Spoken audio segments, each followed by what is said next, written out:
5, 4, 3, 2, 1. Hi. Okay. I know. Just when I was gonna do the video, I probably shouldn't have done this video after a walk. Here we go. Oh, give me a second, y'all. So, hi everyone, my name is Nicole. I know you've been watching some videos of me.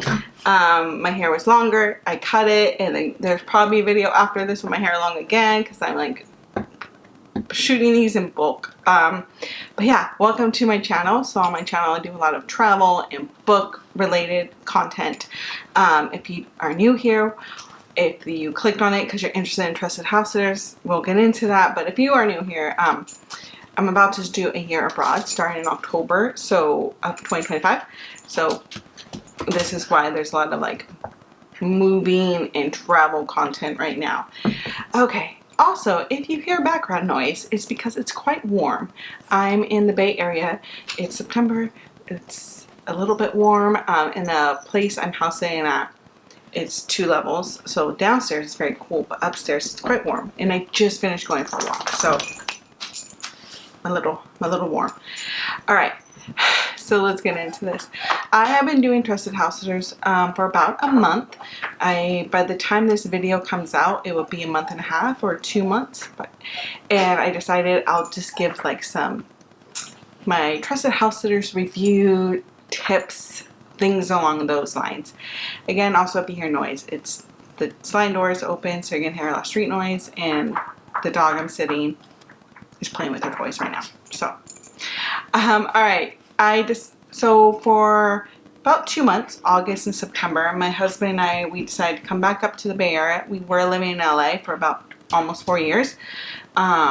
We are from the Bay Area. Our whole family is up here. We have no family really in LA. He has his brother and his uncle, but the majority of the family we're close to are up here. And so I personally wanted to come back to the Bay Area for at least a month to like say goodbye to my family, say goodbye to friends up here, because before we lived in LA, we lived in the Bay, so we have a whole group of friends up here.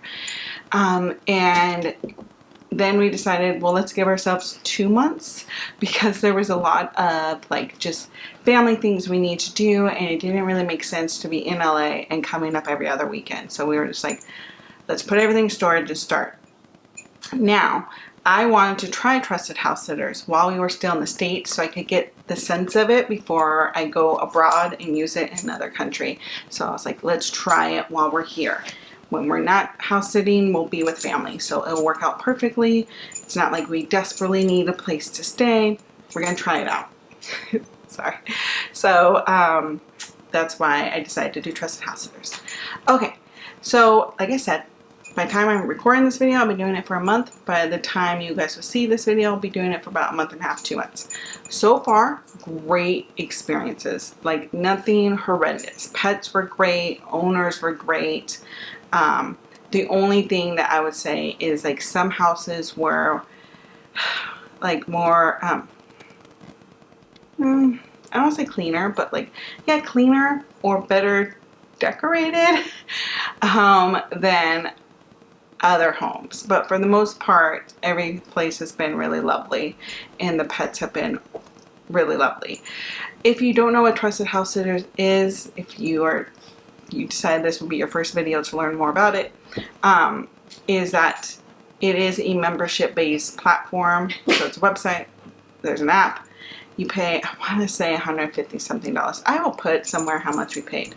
It's like $159, $169, there's a 9 there somewhere, and it's a yearly membership that includes your background check, because other house sitting sites are cheaper but you have to pay for your own background check. So this just includes it all.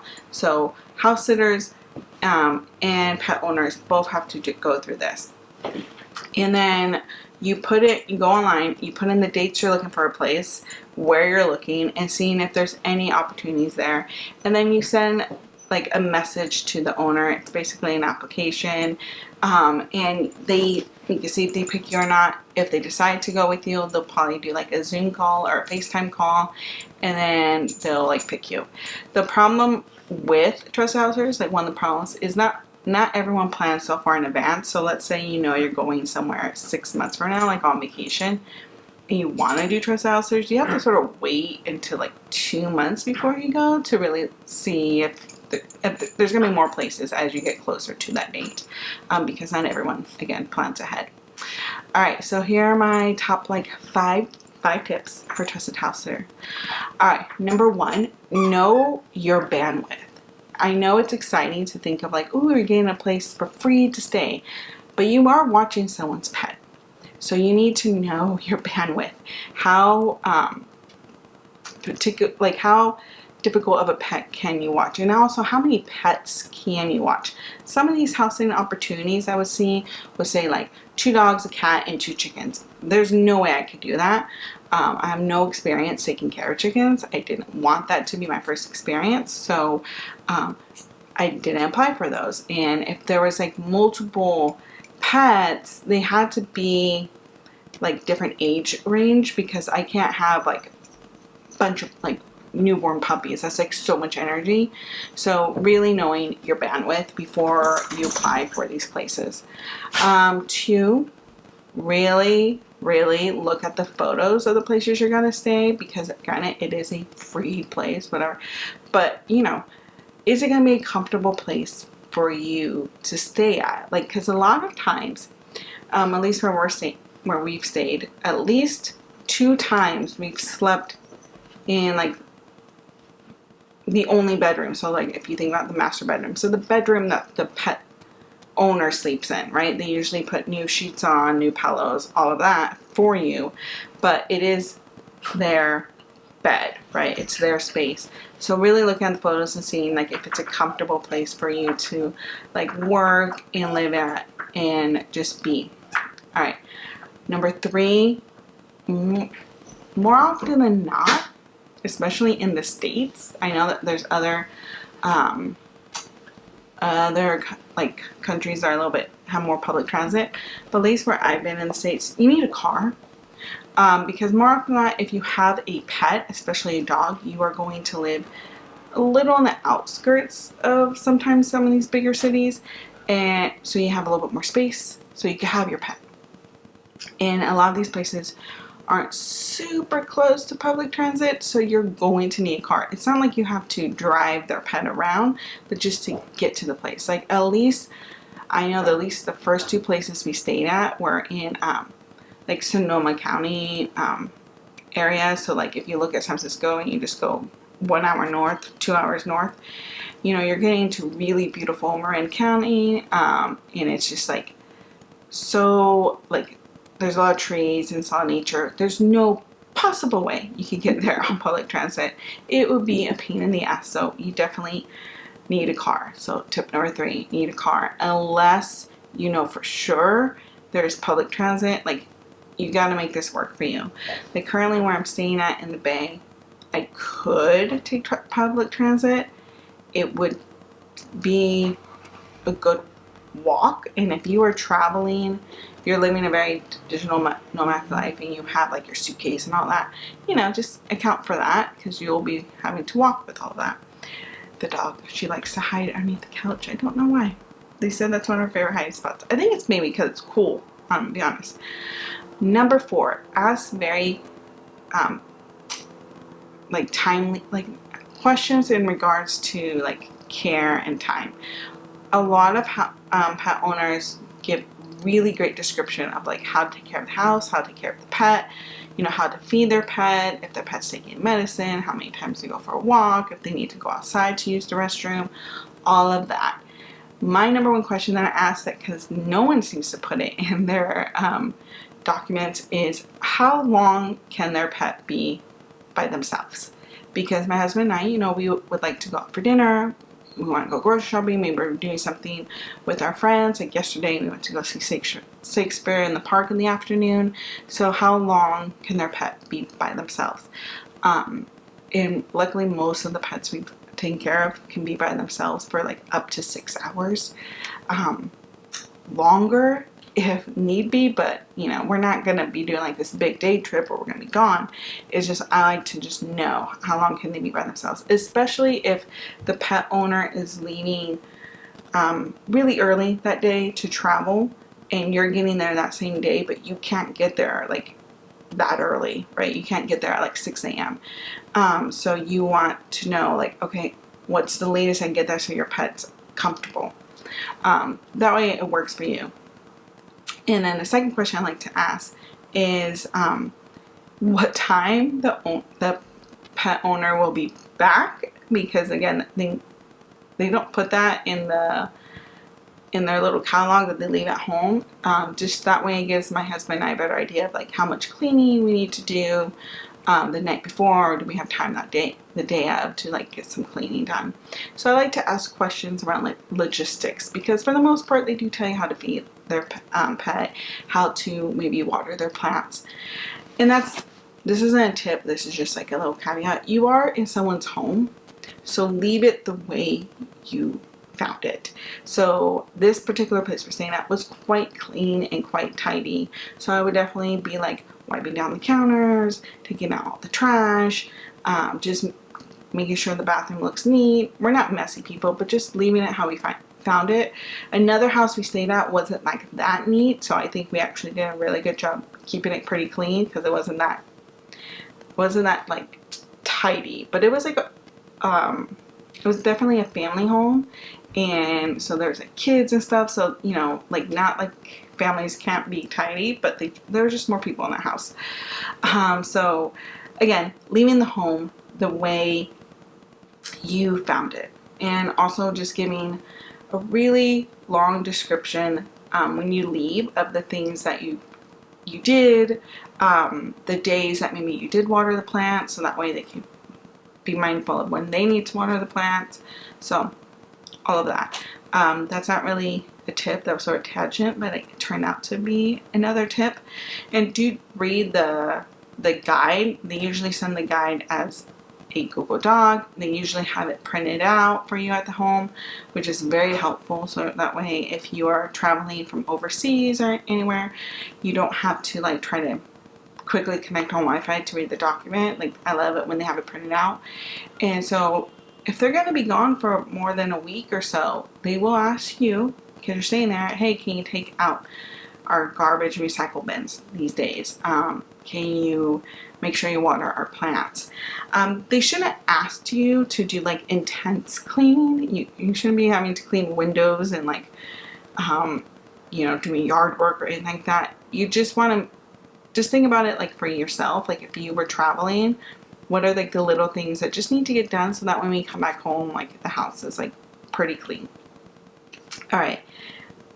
I think that was like sort of a tangent and a rule, but let's just go into tip number 4. I think that's where I left off. I'm telling you, like I decided to turn on the camera, shoot this video. I just finished the walk, so I'm a little like hold on.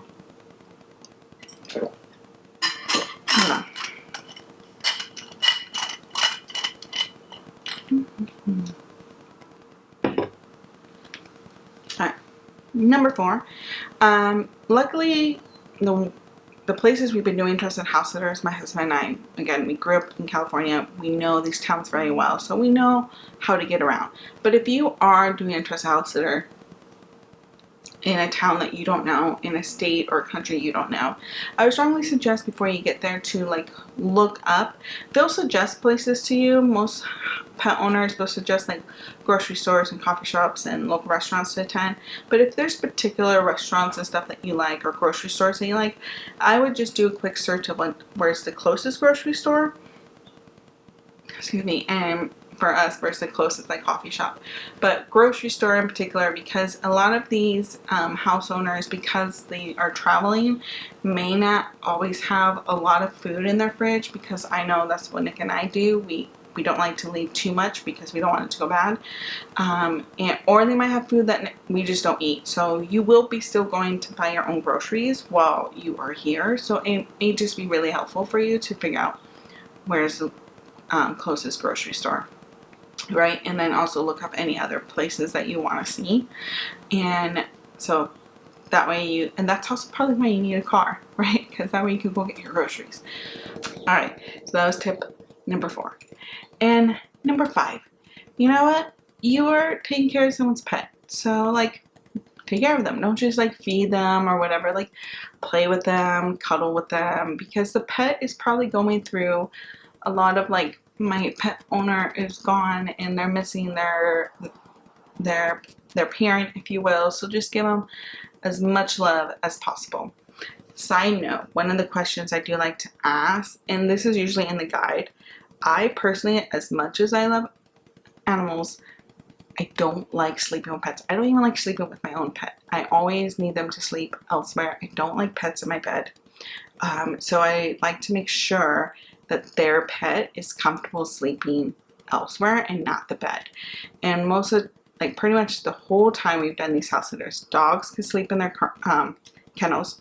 So just as long as they are in the same room as you, because they need that connection, I'm like, that's fine. And then the cats that we watched slept in separate rooms, so we could close our bedroom door, but they had their own room. And so all we had to do was close our door, and the cat sort of just roamed at night around the house. And it was a little freaky because one time I had to use the restroom, and then the cat was like just like right there. And I think they were just missing us because our door was closed. And I'm like, oh my goodness. But yeah, so that's another question I like to ask of like, or, you know, where does the pet sleep? Because, you know, these pet owners, they let their pets sometimes sleep with them, and I just don't want to do that. Plus, sometimes, like, there's two of us, and some of these pet owners are single, and so there's more space on the bed for their pet, but it's my husband and I, so there's not a lot of space. All right, was that a tip? I can't remember. Let's just say that was a tip. But yeah, overall, I've really enjoyed using Trusted House Sitters. It is something that I will continue to do in my year abroad. I do always look to see where there are Trusted House Sitters available. I tend to see them a lot in the UK and Australia, and then occasionally in like Brazil and like Mexico City, and then like occasionally south of France and occasionally in Italy. So I think they're still trying to grow. But if you are trying to go to like London or like anywhere in the UK, and also like Ireland and Scotland, or Australia, there's plenty of opportunities to use a trusted house sitter in those countries. Also Canada. Canada has a good amount. More on like the east coast of Canada. And here in the States, there's plenty of trusted house sitters throughout the whole state. So you could probably do a coast-to-coast road trip in the States and just use trusted house sitters. But yeah, so I hope you guys enjoyed this quick little review. I have, again, been enjoying it. I give Trusted House Sitters 5 out of 5 stars. They make things so easy. I feel completely safe in these homes. There's not been any creepy pet owners, anything like that. Oh, one thing to note. I know there's been some, in some videos, maybe like complaints about like cameras. We've only had one pet owner, and they were very open and honest about it. There were cameras, but not everywhere. There were cameras outside the front door, naturally, like everyone has a Ring camera, and then a camera in like the living room, but they weren't watching. Like they made it sure, they made us know, like made it clear they're not watching the video all the time. The reason why it's pointed into the living room in a certain way is that way they could their dogs went in and out through the back door, and they want to be able to, like, I don't know, watch their dogs come in and out, and also, you know, safety. So I was like, yeah, but there was no cameras in the room we were staying in. There was no cameras in the bathroom. So I don't freak out so much about cameras if they are placed strategically. I also just know these are people's pets. This is their home. It makes sense. So I guess that's another question you can ask, if there's cameras and where are the cameras. But again, I'm used to Ring cameras all the time in people's front doors, so it's fine. And that's pretty much it. So I hope you guys enjoyed this video. I've tried to end it numerous times, but here it is. Have yourself a wonderful day. Stay tuned, because as we get into October, we're going to start seeing some Nicole living abroad videos, and I hope you're here for it. But enjoy, and I'll see you all around. Bye.